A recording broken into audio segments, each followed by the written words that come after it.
Hello everyone, welcome to our official YouTube channel Testopedia online classes. तो friends, बिना time खराब किए हम आर्मी के जो पेपर्स हम डिस्कस करते आ रहे हैं काफ़ी शानदार और काफ़ी मज़ेदार कॉन्सेप्ट के साथ में, उन्हीं चीज़ों को हम आगे लेके चलते हैं और बहुत ही शानदार और बहुत ही मज़ेदार कॉन्सेप्ट आपको मिलने वाले हैं दोस्तों। तो बढ़िया, पूरे वीडियो को आपको लास्ट तक देखना है। पूरे पेपर्स अभी तक अगर आपने प्रीवियस पेपर्स हमारे नहीं निकाले हैं जो हम अपलोड कर चुके हैं, तो उन पेपर्स को भी आप निकालिए दोस्तों। बहुत ही अल्टरनेट वहाँ पे क्वेश्चंस आपको दिए गए हैं और बहुत ही शानदार तरीके से उनका सॉल्यूशन है वो हमने करवाया है। एग्जाम के अंदर डेफिनेटली आपको इस प्रकार के क्वेश्चन देखने को मिलेंगे दोस्तों, चाहे वो आप किसी भी कंपटीशन की एग्जाम की तैयारी कर रहे हो, चाहे वो स्टेट गवर्नमेंट का हो या फिर सेंट्रल गवर्नमेंट का हो। तो इन्हीं शुभकामनाओं के साथ में दोस्तों आज के सेशन को काफी मजेदार और काफी शानदार तरीके से हम स्टार्ट करने वाले हैं। तो आज का हमारा पहला क्वेश्चन है जो हम इस प्रकार से आपके सामने रख रहे हैं। हमारा पहला क्वेश्चन है कि एक संख्या दी गई है, इसमें आपसे पूछा गया है कि 6 के स्थानीय मान और जातीय मान, यानी कि जो नंबर 6 है, यहाँ पे एक संख्या दी गई है। इस संख्या में जो डिजिट आपको 6 दी गई है उसका प्लेस वैल्यू और फेस वैल्यू का आपको निकालना है डिफरेंस। तो दोस्तों आपने बहुत ही अच्छी तरह से इन चीज़ों के बारे में पढ़ा होगा कि प्लेस वैल्यू क्या होती है और फेस वैल्यू क्या होती है, तो गौर कीजिएगा। अगर मैं बात करता हूँ दोस्तों स्थानीय मान की, अगर हम बात करते हैं स्थानीय मान की, तो किसी भी संख्या में किसी अंक का स्थानीय मान क्या होता है, जहां पे वो नंबर स्थित होता है। यानी कि जिस प्लेस पे वो, चाहे यूनिट डिजिट पे हो, चाहे सेकेंडरी पे हो, या फिर जो सैकड़े का जो अंक है वहां पे स्थित हो, तो वो उसका क्या कहलाता है, स्थानीय मान कहलाता है।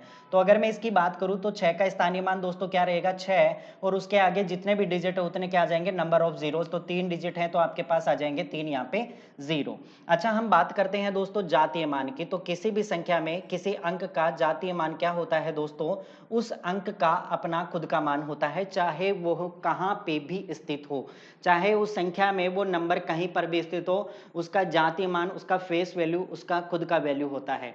तो अगर हम बात करते हैं 6 के जातीय मान की, तो 6 का जातीय मान दोस्तों क्या रहेगा, 6 रहेगा। और क्वेश्चन में हमसे पूछा है इनका डिफरेंस। तो मुझे बताओ 6000 में अगर हम 6 घटा देंगे दोस्तों, तो अपना जो रिजल्ट बनेगा वो कितना बनेगा, 5994।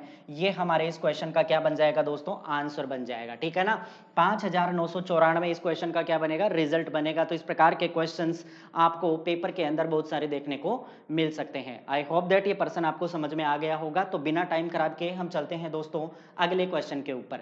नेक्स्ट क्वेश्चन देखिए, विभाजन के किसी प्रश्न में भाजक भागफल का 4 गुना तथा शेषफल का 3 गुना है। आपको शेषफल 4 दिया गया है, तो बताइए उस संख्या का भाज्य कितना होगा। दोस्तों जब भी हम डिविजिबिलिटी का रूल या फिर कोई डिविजिबिलिटी के क्वेश्चंस को हम सॉल्व करते हैं, तो वहां पे आपने एक कॉन्सेप्ट पढ़ा होगा कि भाज्य किसके बराबर होता है। ठीक है ना, तो भाज्य दोस्तों बराबर होता है कि भाज्य ये बराबर होता है भाजक इंटू भागफल।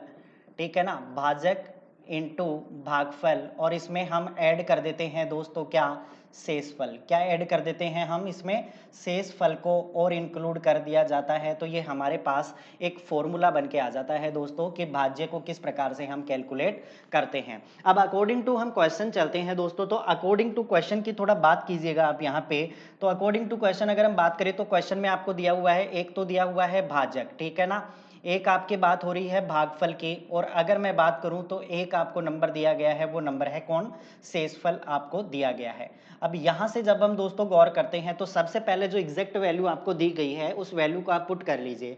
तो शेषफल कितना दिया गया है, अकॉर्डिंग टू क्वेश्चन कितना दिया हुआ है, 4 दिया हुआ है। तो इस 4 को हम यहाँ पे लिख लेते हैं। अब ध्यान दीजिए, क्वेश्चन में आपको ये कहा गया है कि जो भाजक है वो शेषफल का कितना गुना है, 3 गुना है। तो मुझे बताओ 4 का 3 गुना, 4 का यदि हम दोस्तों 3 गुना कर दें, तो 4 का 3 गुना कितना होता है, 12। यानी कि हमारे पास जो भाजक है वो कितना निकल के आया, 12 निकल के आ गया।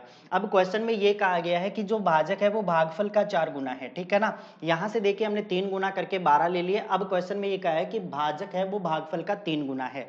भाई ये जो भाजक है ये इसका कितना गुना है, 4 गुना है। तो मुझे बताओ ये इसका 1/4 ही तो होगा। तो 12 का 1/4 हम कर देंगे, 12 का 1/4 हम कर देंगे, तो हमारे पास भागफल कितना आ जाएगा दोस्तों, 3 आ जाएगा। अब देखिए हमने सारी वैल्यूज कैलकुलेट कर ली है। यहाँ पे भाजक हमारे पास है, भागफल हमारे पास है, शेषफल हमारे पास है। तो क्या हम अकॉर्डिंग टू फॉर्मूला क्वेश्चन को हम सेट कर सकते हैं क्या। तो यहाँ से ध्यान दीजिएगा 12 × 3, ठीक है ना, 12 × 3, तो इसको हम गुणा कर देंगे और लास्ट में जो भी आएगा उसके अंदर हम 4 को ऐड कर देंगे। तो 12 तियां 36, 36 और 4 कितना हो गया दोस्तों, 40 हो गया। यानी कि हमारा ये जो क्वेश्चन है उसका राइट आंसर जो बनेगा दोस्तों वो कितना बनेगा, 40 बनेगा। यानी कि 40 में जब आप भाग दे रहे होंगे, 40 में जब आप 12 का भाग दे रहे होंगे तो भागफल आपके पास 3 आएगा और रिमाइंडर कितना आएगा आपके पास, 4 आएगा। ठीक है ना। तो इस प्रकार से आपको इन क्वेश्चनों को दोस्तों बहुत ही बेहतरीन और बहुत ही शानदार कॉन्सेप्ट के साथ में करना है। ये इतना कैलकुलेशन हमने सिर्फ आपको समझाने के लिए किया है। जब आप एग्जाम में बैठोगे तो वहां पे सिर्फ आपको वैल्यूज रखनी है। ठीक है ना। फॉर एग्जाम्पल कि यदि आपको शेषफल 4 दे दिया जाए तो उसका 3 गुना 12 क्या हो जाएगा, भाजक हो जाएगा। और ये कहा गया है क्वेश्चन में कि जो भाजक है वो भागफल का कितना गुना है, 4 गुना। तो जो भागफल है वो भाजक का कितना गुना हो जाएगा दोस्तों, 1/4 गुना हो जाएगा, 1/4 हो जाएगा। तो 12 का 1/4 कितना होता है, 3। तो ये सारी वैल्यूज आपके सामने आ गई। अब आप इजी वे के अंदर क्वेश्चन को सॉल्व आउट कर सकते हो। ठीक है। चलो अगले क्वेश्चन के ऊपर चलते हैं। आपको एक भिन्न दी गई है, एक फ्रैक्शन आपको दिया गया है। उस फ्रैक्शन में आपसे पूछा गया है विच इज लार्जेस्ट, यानी कि सबसे बड़ी भिन्न कौन सी होगी। तो दोस्तों ध्यान दीजिए, इस प्रकार के क्वेश्चनों को बिल्कुल शॉर्ट और बिल्कुल आसान तरीके से हम कैसे करेंगे। आपके पास वैल्यू दी गई है 3/5, दूसरी वैल्यू आपको दी गई है 7/9 और तीसरी वैल्यू दोस्तों आपको दी गई है 11/13। ठीक है ना। तो गौर कीजिएगा इस प्रकार के क्वेश्चनों को हम कैसे बिना टाइम खराब किए इजी वे के अंदर सॉल्व कर सकते हैं। सबसे पहले आपको पूछा गया है बड़ा number, which is largest number. तो ध्यान दीजिएगा दोस्तों, इन दोनों को यदि मैं क्रॉस गुणा करता हूं तो 9 को 3 से गुणा करेंगे तो कितना आएगा भाई, 27 आएगा। और अगर मैं इस 5 को 7 से गुणा करूं तो 7 पंजे कितना आएगा, 35 आएगा। यानी कि मुझे बताओ पहली दो के अंदर 27 और 35, इन दोनों में बड़ी वैल्यू कौन सी है। इन दोनों में बड़ी वैल्यू दो सी कौन सी है, ये वाली है। अब हम चेक कर लेते हैं इन दोनों को भी। तो यहां पे अगर मैं बात करता हूं तो 13 7 कितने होते हैं दोस्तों, 91, 91 हो गया। और अगर मैं 11 को 9 से गुणा करता हूं तो कितना हो गया, 99 हो गया। अब मुझे बताओ 91 और 99 में सबसे बड़ी वैल्यू कौन सी होती है। सबसे बड़ी वैल्यू कौन सी होती है दोस्तों, 99, जो किसकी वैल्यू है, 11 और 13 की वैल्यू है। इसका मतलब हमारे पास जो लार्जेस्ट फ्रैक्शन आएगा, लार्जेस्ट फ्रैक्शन आएगा वो कौन सा आएगा दोस्तों, 11/13। इस क्वेश्चन का क्या हो गया, आंसर हो गया। आपको कहीं पर भी इसमें भाग देना या फिर पॉइंटों के बाद में कैलकुलेशन करने की कोई रिक्वायरमेंट नहीं है। आप इस सिंपल और आसान तरीके से क्रॉस मल्टीप्लाई करके भी चेक कर सकते हो कि कौन सी जो फ्रैक्शन है वो सबसे बड़ी है और कौन सी भिन्न क्या है, सबसे छोटी है। तो इस प्रकार के क्वेश्चनों को हम इजी तरीके से सॉल्व आउट कर सकते हैं। क्लियर है दोस्तों ये पॉइंट। यहाँ पे इन दो में चेक किया सबसे बड़ी ये निकली, इन दो में चेक किया सबसे बड़ी ये निकली। इसका मतलब इन तीनों के अंदर सबसे बड़ी होगी वो कौन सी होगी दोस्तों, 11/13 होगी। आप इन दोनों को भी चेक कर सकते हो। देखो 13 × 39 और गिरपंजे 55, 39 और 55 में बड़ी कौन सी होती है, 55, जो किसकी वैल्यू है, 11/13 की। तो ये आपके इस क्वेश्चन का क्या हो जाएगा, आंसर हो जाएगा। ठीक है ना। चलो अगले क्वेश्चन की ओर देखते हैं। अगला क्वेश्चन बहुत ही शानदार आपको दिया गया है दोस्तों। ध्यान दीजिएगा इस क्वेश्चन के ऊपर। आपको दिया गया है 00, 0.00, फिर आगे दिया गया है 4096। इसका तो आपको निकालना है दोस्तों क्यूब रूट, इसका निकालना है क्यूब रूट। और जो भी वैल्यू आ जाए उसका क्या निकालना है, आपको स्क्वायर रूट निकालना है। तो सबसे पहले हम क्यूब रूट निकालना सीखेंगे दोस्तों। तो यहाँ पे ध्यान दीजिए, अगर मैं यहाँ से इस पॉइंट को, डेसिमल को यहाँ से रिमूव करता हूँ तो मैं इसको क्या लिख सकता हूँ, 4096 बटे, यहाँ से देखो पॉइंट का हटाएंगे तो एक, पॉइंट के आगे जितने भी डिजिट है उतने जीरो आ जाएंगे। तो 1 2 3 4 5 6 टोटल मिला के 6 जीरो आ जाएंगे। तो 2 2 4 और ये 2 6, 2 2 4 2 6 जीरो आ गया। इसका हमें क्या निकालना है दोस्तों, क्यूब रूट। और जो भी वैल्यू आएगी उसका हमें क्या निकालना है, स्क्वायर रूट निकालना है। इस चीज पे ध्यान दीजिएगा। अब सबसे पहले दोस्तों हम इसका क्यूब रूट निकालते हैं। तो सबसे पहले 4096 का क्यूब रूट क्या होता है। तो ध्यान दीजिएगा, अगर मैं 4096 का दोस्तों क्यूब रूट निकालता हूं तो लास्ट में आपके पास क्या है, 6। लास्ट में आपके पास 6 है। इसका मतलब जो भी इसका क्यूब रूट रहा होगा उसका यूनिट डिजिट कितना होगा, 6 होगा। और जब भी हम क्यूब रूट निकालते हैं तो लास्ट के 3 डिजिट आपको छोड़ने हैं। आपके पास बचा हुआ नंबर क्या है, 4। एक ऐसे नंबर का क्यूब कीजिए कि 4 से या बचे हुए नंबर से ज्यादा नहीं जाए, तो वो हमारे पास क्या होगा, 1 होगा। क्या होगा दोस्तों, 1 होगा। तो यहाँ पे ध्यान दीजिए, 4096 का जो क्यूब रूट है दोस्तों वो कितना निकल के आया, अपने पास 16 निकल के आया। तो मैं यहाँ पे इसको पुट कर देता हूँ। 4096 का क्यूब रूट कितना निकल के आया, अपने पास 16। और मुझे बताओ यहाँ से अगर मैं, ये अपने पास दिया हुआ है इकाई, दाई, सैकड़ा, हजार, 10,000, लाख, और यहाँ पे लाख के बाद में 10 लाख। तो 10 लाख का जब हम क्यूब रूट निकाल रहे होंगे दोस्तों, तो आपके पास देखो जीरो कितने हैं, 1 2 3 4 5 6, 6 जीरो हैं। तो यदि दोस्तों यहाँ पे अगर मैं बात करता हूँ तो ये क्या हो जाएगा, 100 हो जाएगा। अब हमें क्या निकालना है, इसका स्क्वायर रूट निकालना है। तो ध्यान दीजिए 40 96 का स्क्वायर रूट क्यूब रूट कितना आया, 16। और ये जो अपने पास 10 लाख था इसका क्यूब रूट कितना आया, 100। भाई 100 को जब आप 3 बार गुणा कर रहे होंगे तो आपके पास टोटल मिला के कितने जीरो आएंगे, यानी कि 10 लाख आएगा। तो यहाँ पे 10 लाख का जो 10 लाख का जो क्यूब रूट है वो कितना आया, अपने पास 100 निकल के आ गया। अब गौर कीजिएगा यहाँ पे 16 का वर्गमूल कितना होता है, 4, आपने पता है। और 100 का वर्गमूल कितना होता है दोस्तों, 10 होता है। तो अच्छा 4/10 को मैं दोस्तों क्या लिख सकता हूँ, 0.4। क्या लिख सकता हूँ, 0.4। और यही हमारे इस क्वेश्चन का क्या बनेगा दोस्तों, राइट आंसर बनेगा। 0.4 इज ए करेक्ट आंसर। बात समझ पाए होंगे आप। सबसे पहले आपको जो अंदर वैल्यू दी गई है इसका क्यूब रूट निकालना है। क्यूब रूट कैसे निकालेंगे, ये चीजें बेसिक तरीके से जब हम आपको क्यूब रूट पूरा बताएंगे तो वहां पे शॉर्ट तरीके से मैं आपको समझाऊंगा कि अगर किसी भी संख्या का लास्ट का डिजिट आपके पास 6 है तो उसका जब भी क्यूब रूट निकालेंगे तो उसका यूनिट डिजिट भी कितना रहेगा दोस्तों, 6 रहेगा। तो बाकी के आपको 3 नंबर छोड़ने हैं, एक ऐसा नंबर देखना है जो रिमेनिंग जो भी नंबर है उससे ज्यादा नहीं जाए, तो 1 हो गया। यानी कि 40 96 का अपने पास क्यूब रूट कितना आया, 16। और 10 लाख का क्यूब रूट कितना आया अपने पास, 100 निकल के आ गया। अब 16/100 है, इसका हमें क्या निकालना है दोस्तों, स्क्वायर रूट निकालना है। तो 16/100 का स्क्वायर रूट कितना हो जाएगा, 4/10, जिसको हम क्या कह सकते हैं, 0.4। तो ये हमारे इस क्वेश्चन का क्या बन जाएगा, राइट आंसर बच जाएगा। आई होप दैट कि आपको ये पर्सन बहुत ही शानदार और बहुत ही उम्दा तरीके से समझ में आया होगा। तो दोस्तों नेक्स्ट क्वेश्चन की ओर बढ़ते हैं। अगला क्वेश्चन देखिए, अगला क्वेश्चन आपको दिया गया है, कुछ आपको इस वैल्यूज दी गई हैं, इनमें सबसे बड़ी संख्या कौन सी है। तो दोस्तों चलो इस क्वेश्चन के ऊपर काम करते हैं। ध्यान दीजिए आपको कौन कौन सी वैल्यू दी गई है। एक दी गई है √2, दूसरी वैल्यू दी गई है आपको 6√3, तीसरी वैल्यूज आपको दी गई है 3√4, और उसके बाद में आपको दिया गया है 4√5। इनमें आपको बताना है कि सबसे बड़ी वैल्यू कौन सी होगी। तो दोस्तों ध्यान दीजिए, इनको हम थोड़ा ओपन करके लिखते हैं। तो मुझे बताओ √2 को हम क्या लिख सकते हैं, 2 की पावर क्या लिख सकते हैं, 1/2। अच्छा 6√3 को हम क्या लिख सकते हैं, 3 की पावर 1/6। और 3√4 को हम क्या लिख सकते हैं, 4 की पावर 1/3। और 4√5 को हम क्या लिख सकते हैं, 5 की पावर 1/4। अब दोस्तों ध्यान दीजिए, हमारे पास जो ऊपर जो भी अपने पास वैल्यू आई है 1/2, 1/6, 1/3, 1/4, आपको इनको सिंपल फ्रैक्शन के अंदर बनाना है। सिंपल फ्रैक्शन का मतलब है इनको एक सिंगल डिजिट के अंदर लेना है। तो आप एक कोई नंबर मान लीजिए जिससे ये तीनों की तीनों या चारों की चारों नंबर हैं वो कंप्लीट कट जाए, 2 भी कट जाए, 6 भी कट जाए, 3 भी कट जाए और 4 भी कट जाए। तो इसके लिए हमें करना क्या होगा दोस्तों, इसके लिए यहाँ पे देखिए क्या है 2, यहाँ पे क्या है 6, यहाँ पे क्या है 3 और यहाँ पे क्या है 4। इनका आप लीजिए दोस्तों एलसीएम ले लीजिए, इनका ले लीजिए आप एलसीएम। तो मुझे बताओ इन तीनों का जो एलसीएम है दोस्तों वो कितना निकल के आया। तो 2 6 3 4 का एलसीएम कितना होता है दोस्तों, 12 होता है। कितना होता है, 12 होता है। अब आप एक काम कीजिए, इस एलसीएम से इन सभी के संख्याओं को गुणा कर दीजिए। तो अगर मैं 12 से इसको गुणा कर दूं, 12 से इसको गुणा कर दे और 12 से इसको गुणा कर दें और लास्ट में 12 से इसको गुणा कर दें, तो हमारे पास ये कितना हो जाएगा दोस्तों, 2 की पावर 6। इसको मैं क्या लिख सकता हूँ, 2 की पावर 6। इसको हम क्या लिख सकते हैं, 6 दूनी 12 यानी कि 3 की पावर 2। और उसके बाद में इसको क्या लिख सकते हैं, 3 चौके 12 यानी 4 की पावर 4। और लास्ट में ध्यान दीजिए 4 से ये कटा 3 बार, इसको हम लिख सकते हैं 5 की पावर 3। ये सारी वैल्यूज आपको पता होनी चाहिए दोस्तों। अब हम बात करते हैं यहाँ पे कि 2 की पावर 6 का मतलब कितना होता है। तो ध्यान दीजिए, अगर मैं 2 को 6 बार लिखूंगा तो 2 दूनी 4, 4 दूनी 8, 8 दूनी 16, 16 दूना 32 और 32 दूना 64। यानी कि 2 की पावर 6 का मतलब कितना होता है दोस्तों, तो 2 की पावर 6 का मतलब होता है कितना, 64 होता है। ठीक है ना।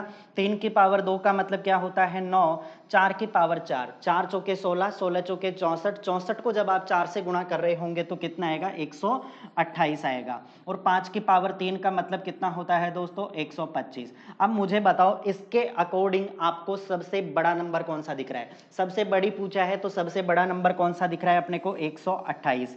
जो किसकी वैल्यू है, जो वैल्यू है क्यूब रूट 4 की वैल्यू है। इसका मतलब हम यहाँ पे ये कहेंगे कि जो सबसे बड़ी वैल्यू हुई वो कौन सी हुई दोस्तों, क्यूब रूट 4।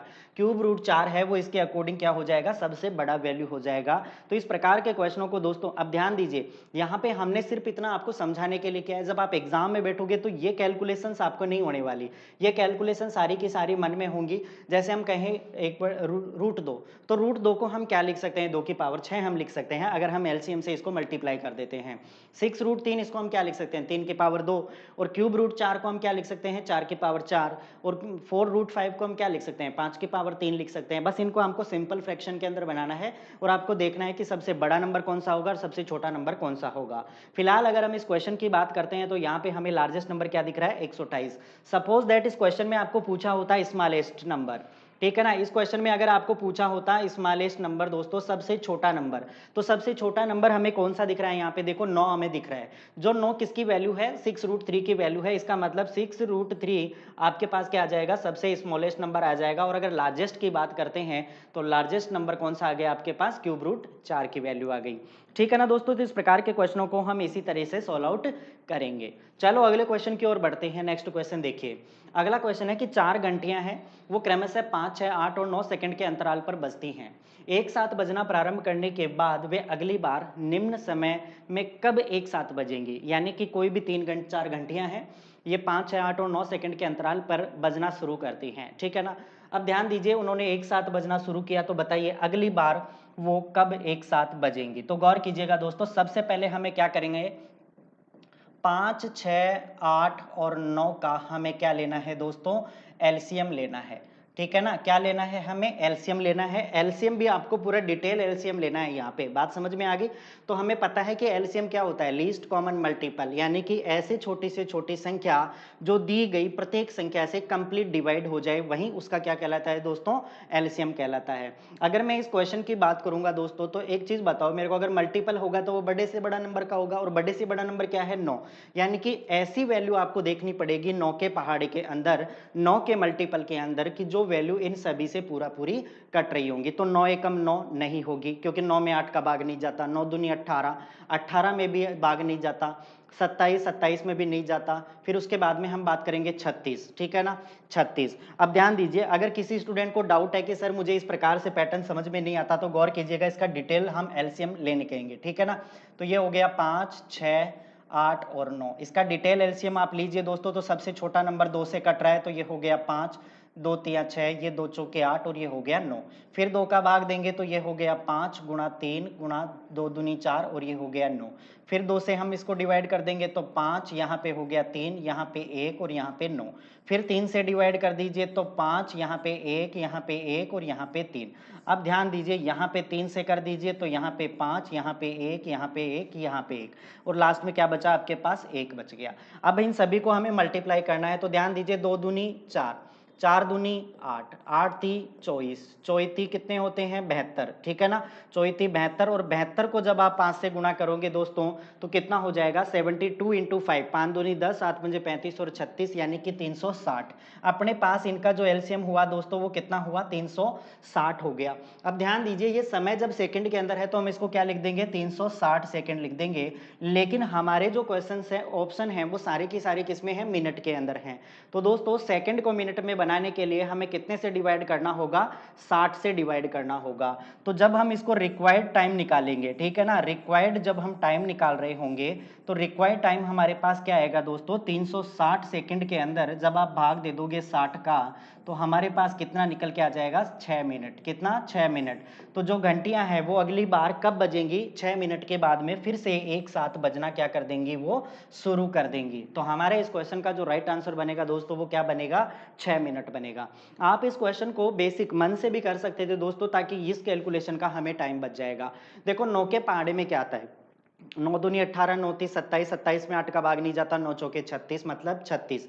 36 के अंदर देखो एक जीरो और लगा दूंगा तो 8 का भी भाग जाएगा, 6 का भी जाएगा और 5 के आएगा। तो इसका मतलब हम ये कह सकते हैं कि 360 ही वो ऐसे छोटे से छोटा नंबर है जो इन तीनों नंबरों से क्या, चारों नंबरों से क्या हो जाएगा, पूरा पूरा कट जाएगा।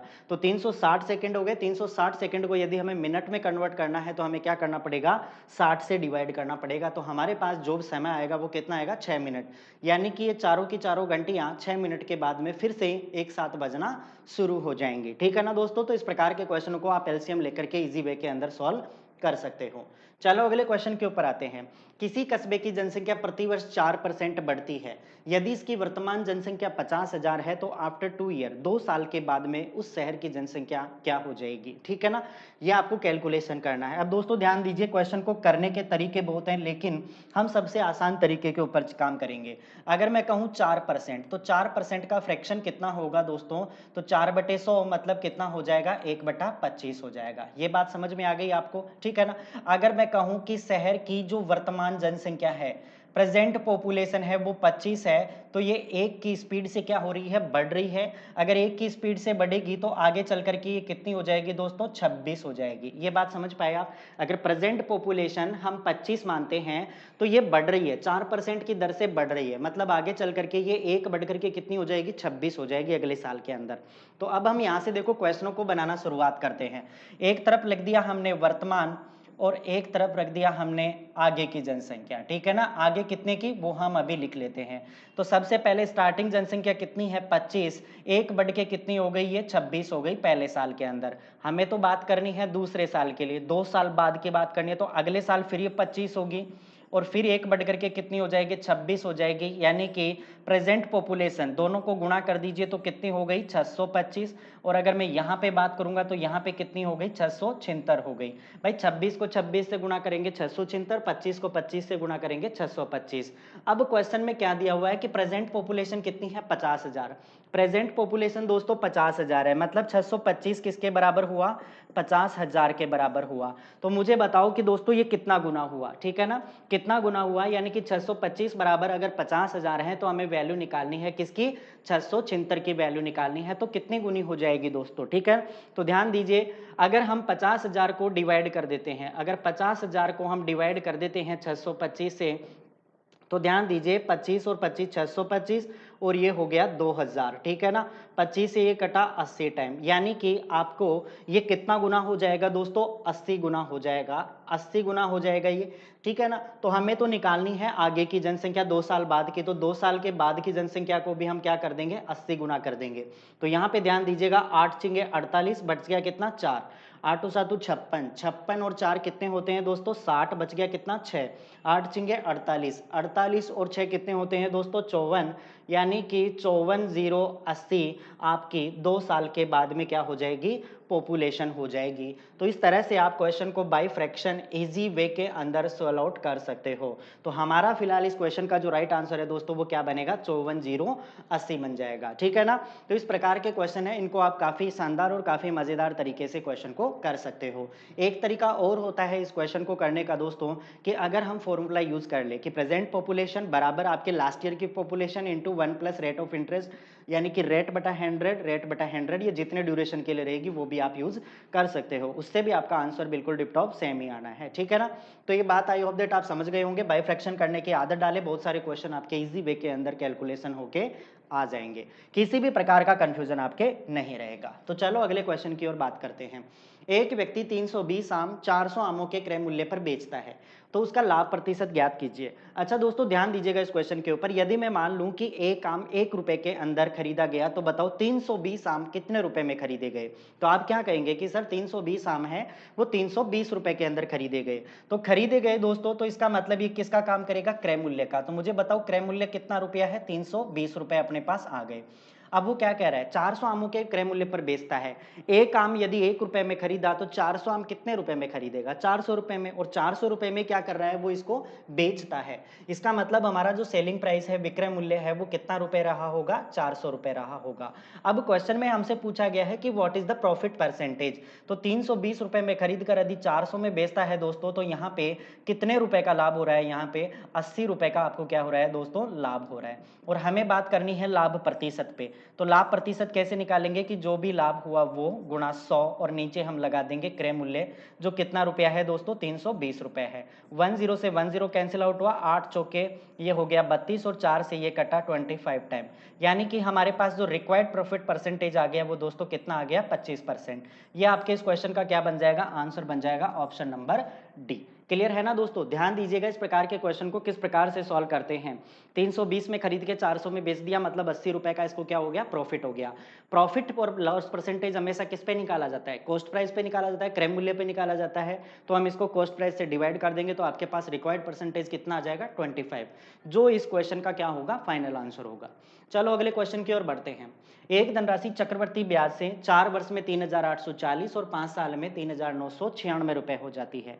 आपको बताना है कि ब्याज की दर क्या होगी, what is the rate of interest, ठीक है ना, यानी कि रेट परसेंटेज क्या होगी, कंपाउंड इंटरेस्ट की बात की जा रही है दोस्तों। तो बहुत ही शानदार क्वेश्चन है, समझने की कोशिश कीजिएगा।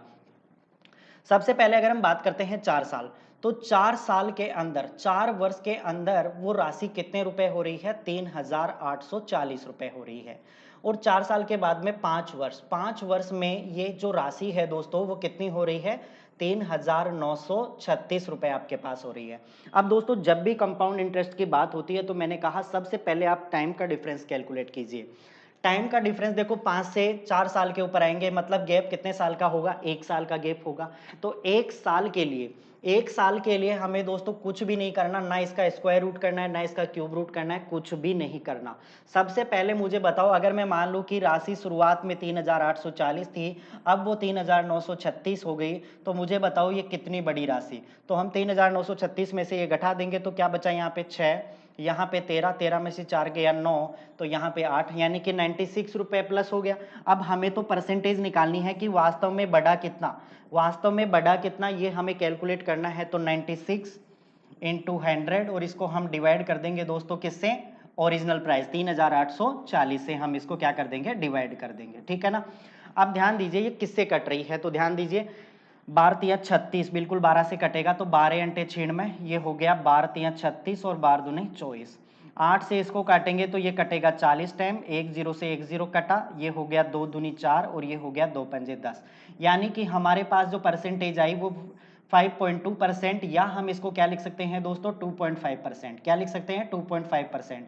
तो हमारा जो रेट ऑफ इंटरेस्ट है दोस्तों वो कितना निकल के आया? 2.5% हमारा रिक्वायर्ड परसेंटेज है।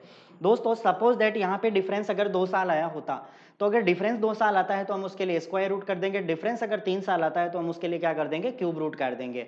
और हमेशा आपको वैल्यू ऐसी देगा कि अगर डिफरेंस 2 साल आ रहा है तो हमेशा उस चीज का square root, perfect square root निकल के आएगा। और अगर डिफरेंस आपके पास 3 साल आ रहा है तो हमेशा उसका जो नंबर्स आपको दिए गए हैं उनका परफेक्ट क्यूब रूट आपके सामने निकल के आएगा, ठीक है ना। सिर्फ आपके एग्जाम की बात कर रहा हूं, बाकी अगर हम सीजीएल मेंस की बात करते हैं तो वहां पे वैल्यूज ऊपर नीचे हो सकती है, तो उनका भी तरीका हम देखेंगे। फिलहाल हम इस क्वेश्चन के ऊपर बात कर रहे हैं। तो यहाँ पे ध्यान दीजिएगा 4 साल और 5 साल का डिफरेंस अपने पास 1 साल आया है। 1 साल के लिए कुछ भी नहीं करना, दोनों वेरिएबल्स का डिफरेंस निकालिए 96 और 96 पे परसेंटेज काउंट कर दीजिए तो आपके पास कितना आ जाएगा? 2.5%। यही आपके इस क्वेश्चन का क्या होगा दोस्तों? अंतिम पायदान होगा, फाइनल आंसर होगा, ठीक है। तो बढ़िया तरीके से आपको इन क्वेश्चनों को कैलकुलेट करना है। चलो अगले क्वेश्चन की ओर देखते हैं। 24 विद्यार्थियों की एक कक्षा का औसत भार 35 किलोग्राम है। यदि शिक्षक का भार भी सम्मिलित कर लिया जाए तो औसत भार 400 ग्राम बढ़ जाता है। आपको बताना है कि शिक्षक का भार कितना होगा। अब दोस्तों ध्यान दीजिएगा, यहाँ पे क्वेश्चन बहुत ही शानदार है और बहुत सारे क्वेश्चन आपके एग्जाम के अंदर इस प्रकार के क्वेश्चन अमूमन पूछ लिए जाते हैं और डेफिनेटली आपको इस पैटर्न का क्वेश्चन एक न एक क्वेश्चन आपको वहां पे देखने को मिलेगा। तो गौर कीजिए, 24 विद्यार्थी है, इनका एवरेज वेट कितना है? 35 किलोग्राम है। एक शिक्षक आ जाता है तो औसत है दोस्तों यहाँ पे देखो 400 ग्राम बढ़ रहा है, इसका मतलब शिक्षक का भार होगा वो कहीं ना कहीं 35 किलोग्राम से ज्यादा होगा। अब ध्यान दीजिए शिक्षक आ गया तो चॉइस कैंडिडेट तो ऑलरेडी है, एक शिक्षक आ गया, मतलब नंबर ऑफ कैंडिडेट कितने हो गए अपने पास? 25 हो गए, ठीक है ना। इन 25 में कौन है दोस्तों? छात्र हैं प्लस एक शिक्षक है। बात समझ में आ गई? इन 25 में कौन है? एक तो शिक्षक है और आपके पास जो 24 कौन है? स्टूडेंट हैं। अब क्या कह रहा है? औसत भार 400 ग्राम बढ़ जाता है। दोस्तों इस 400 ग्राम को यदि हम किलोग्राम में कन्वर्ट कर लें तो 400 ग्राम बराबर कितने किलोग्राम हो जाएंगे? 0.4 किलोग्राम हो जाएगा। ये बात आप समझ गए? 0.4 किलोग्राम हो जाएगा। कैसे हुआ भाई?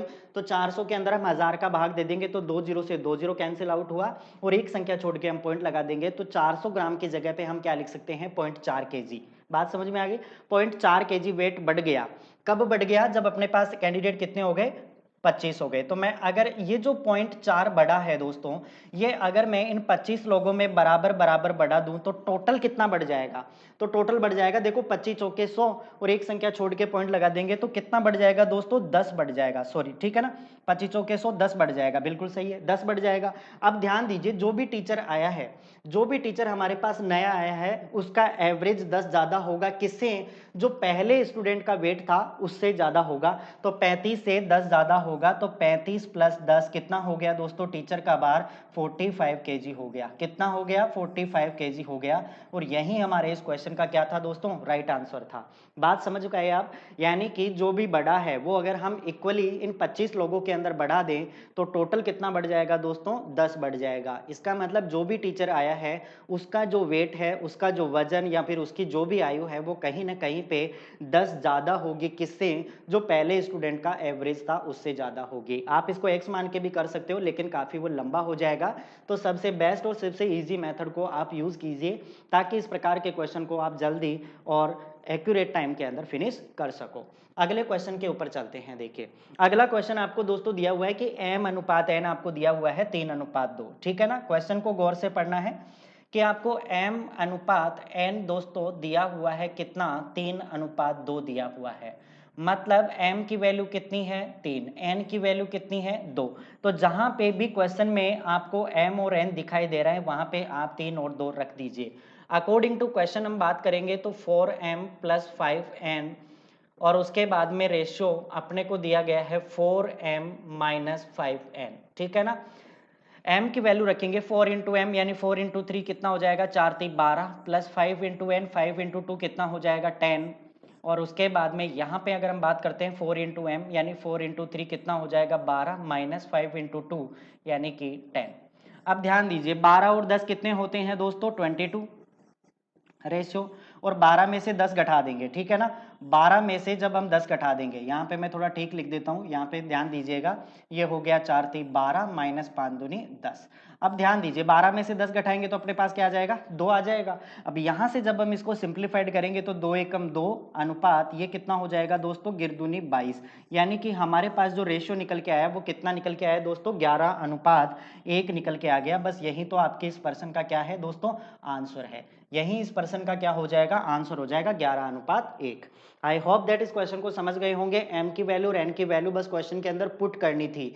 आप इस क्वेश्चन को मुक्त जबानी यानी कि बिना पेन के नॉक किए टच किए भी आप इस क्वेश्चन को बिल्कुल आसान तरीके से कर सकते थे। जहां पे क्वेश्चन देखा बस वहीं पे आपको क्या कर देना है उसको सॉल्व कर देना है, ठीक है। यहाँ पे आपको लंबी चौड़ी कॉपियां भरने की कोई रिक्वायरमेंट नहीं है। ध्यान दीजिए अगला क्वेश्चन, 7 आदमी किसी कार्य को 12 दिन में पूरा करते हैं, उससे दुगने कार्य को 8 दिन में पूरा करने के लिए कितने अतिरिक्त आदमियों की आवश्यकता होगी। दोस्तों आपको एडिशनल नंबर ऑफ पर्सन पूछे हैं, इसका मतलब पहले के जो 7 कैंडिडेट है वो तो रहेंगे ही रहेंगे, कितने एडिशनल कितने अतिरिक्त लोग चाहिए उसके ऊपर हम काम करते हैं। तो ध्यान दीजिए सबसे पहले 7 आदमी हैं वो किसी काम को 12 दिन में करते हैं, ठीक है ना। कोई एक काम है इसको हम 12 दिन में कर लेते हैं।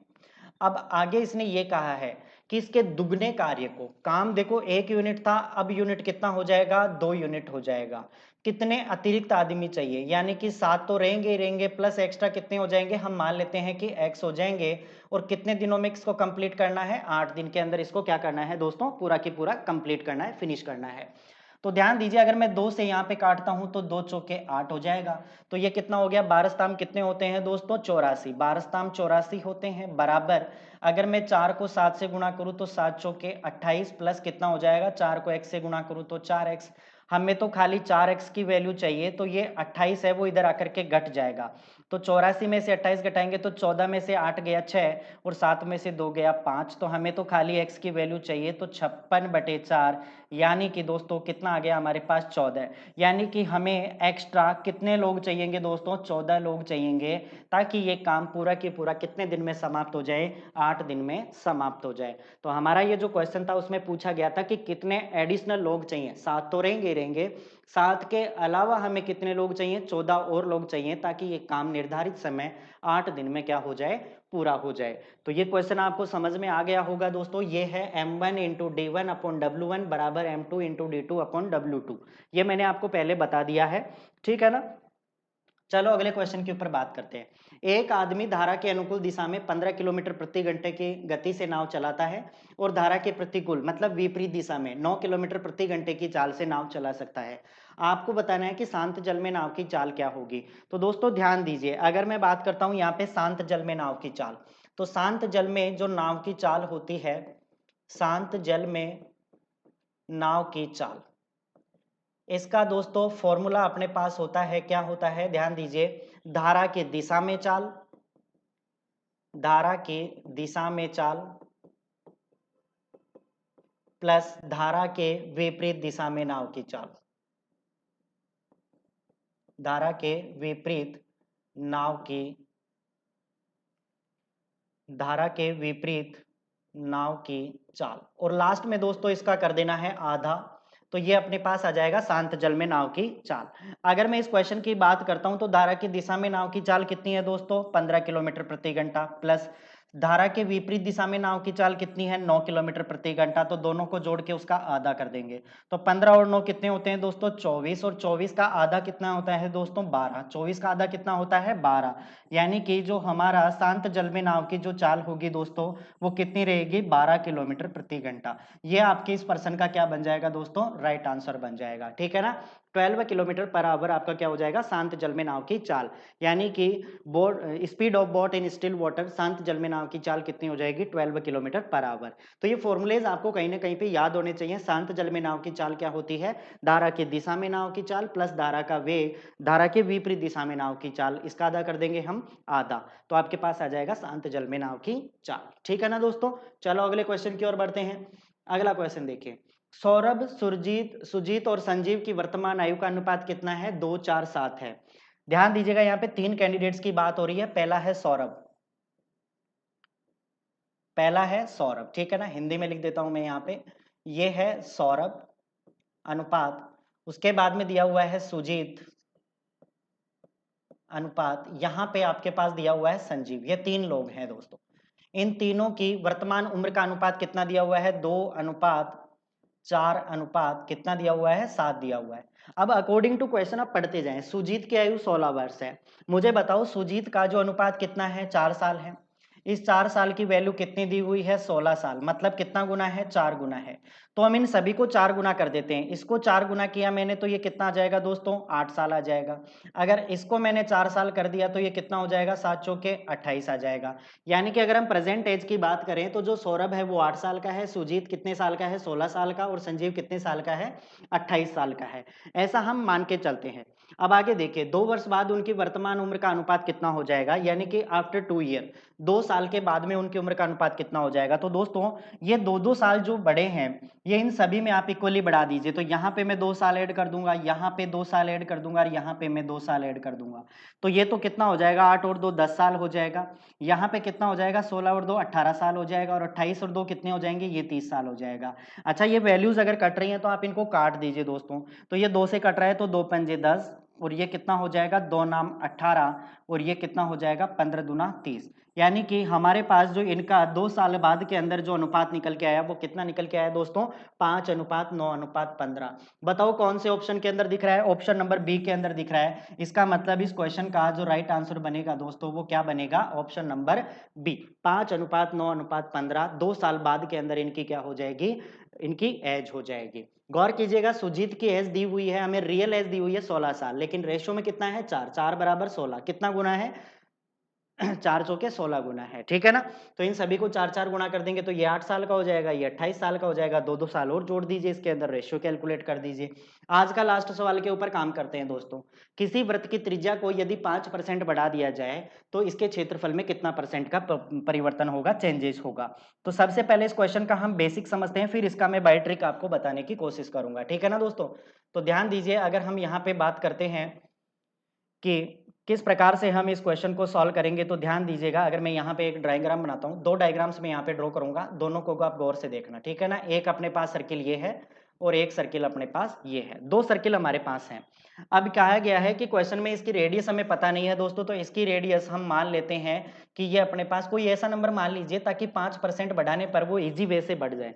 आप 100 मानोगे तो कैलकुलेशन करने में दिक्कत आएगी, 10 मानेंगे तो पॉइंटों के अंदर आएगा। तो हम मान लेते हैं कि इसकी जो त्रिज्या है वो 20 सेंटीमीटर है। अब 20 सेंटीमीटर से हमने 5% बढ़ा दिया, 20 सेंटीमीटर से हमने 5% बढ़ा दिया दोस्तों। तो 20 का 5% कितना होता है? 20 का 5% कितना होता है? 20 का 5% होता है 1। यदि हम 20 में 1 और बढ़ा देंगे तो इसकी जो रेडियस होगी वो कितनी बनेगी दोस्तों? 21 बनेगी कि नहीं, मुझे बताओ। अब यहां से हम आसानी से कैलकुलेट कर सकते हैं दोस्तों कि इसके क्षेत्रफल में कितना परिवर्तन होगा। तो इसका क्षेत्रफल क्या होता है? Pi into r square. R square मतलब 20 का स्क्वायर, और इसके मैं बात करता हूं तो पाई इंटू आर स्क्वायर मतलब 21 का स्क्वायर होता है। तो पाई से तो पाई कैंसिल आउट हो गया, 20 का स्क्वायर कितना होता है? 400, और अगर यहाँ पे 21 का स्क्वायर की बात करेंगे तो ये होता है 441। बताओ कितना बढ़ा दोस्तों? प्लस 41 इंक्रीज हो गया। और रिक्वायर्ड परसेंटेज हम निकालेंगे तो जो भी आपके पास 41 बढ़ा है इंटू 100 बटे आपके पास नीचे क्या आ जाएगा? 400। ठीक है ना? तो 2 जीरो से 2 जीरो कैंसिल आउट हुआ। 41 में जब आप 4 का भाग दे रहे होंगे तो आपके पास आ जाएगा 4 एकम 4, 10.25%। 10.25% आपके इस क्वेश्चन का क्या हो जाएगा, राइट आंसर हो जाएगा अकॉर्डिंग टू बेसिक। लेकिन दोस्तों ध्यान दीजिए, हम हर बार एग्जाम के अंदर डायग्राम बनाने नहीं बैठेंगे, तो इस प्रकार के क्वेश्चनों को हम बाई ट्रिक भी यूज कर सकते हैं। देखिए किस प्रकार से, हर तरफ 5% बढ़ाया गया है, तो अगर मैं यहाँ पे 5% बढ़ा दूं, प्लस फिर 5% बढ़ा दूं, प्लस 5 इंटू 5 कितना हो जाएगा, बटे 100 हो जाएगा। ठीक है ना, तो 5 और 5 कितना हुआ, 10, प्लस 5 25, 25 में आप 100 का भाग देंगे तो 0.25 हो जाएगा, और 10 में जब आप 0.25 जोड़ोगे तो 10.25% आपका रिक्वायर्ड परसेंटेज निकल के आ जाएगा, जो हमारे इस क्वेश्चन का क्या बनेगा दोस्तों, राइट आंसर बनेगा। तो आप बाय ट्रिक भी यूज कर सकते हो, ठीक है ना, आप बाय ट्रिक भी इस क्वेश्चन के अंदर यूज कर सकते हो, और अगर बेसिक से करना चाहो तो बेसिक से भी इस क्वेश्चन को फिनिश किया जा सकता है। तो दोस्तों आज ये हमारे पास 15 क्वेश्चन थे। आई होप दैट आपने एंजॉय किया होगा, और काफी बेहतरीन और काफी शानदार तरीके के साथ में हमने इन क्वेश्चनों को सॉल्व किया। आप भी वीडियो को पूरा देखिएगा, पूरा कैलकुलेशन कीजिएगा और मजा आएगा, ठीक है ना, क्योंकि आपका एग्जाम है वो बहुत ही शानदार तरीके से आप क्रैक कर पाओगे।